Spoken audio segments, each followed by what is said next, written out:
దశావతారాల్లో 7 అవతారాలు నేరుగా భూమి మీదకి దిగింది నువ్వు నేను పుట్టిన ఆంధ్రప్రదేశే. తెలుసా తెలీదా? మొదటి అవతారం ఏది? మత్స్యావతారం. మత్స్యావతార దేవాలయం ఎక్కడుంది? నాగలాపురం ఎక్కడుంది? ఆంధ్రప్రదేశ్. రెండో అవతారం ఏది? కూర్మావతారం. శ్రీకూర్మం ఎక్కడుంది? ఆంధ్రప్రదేశ్. మూడో అవతారం ఏది? వరాహ అవతారం. వరాహ క్షేత్రం ఏది? తిరుమల ఎక్కడుంది? ఆంధ్రప్రదేశ్.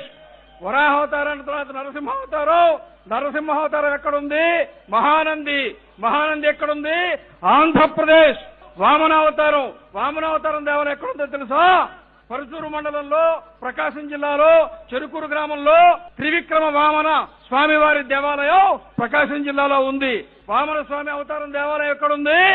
ఆంధ్రప్రదేశ్. అవునా కాదా? పరశురామావతారం దేవాలయం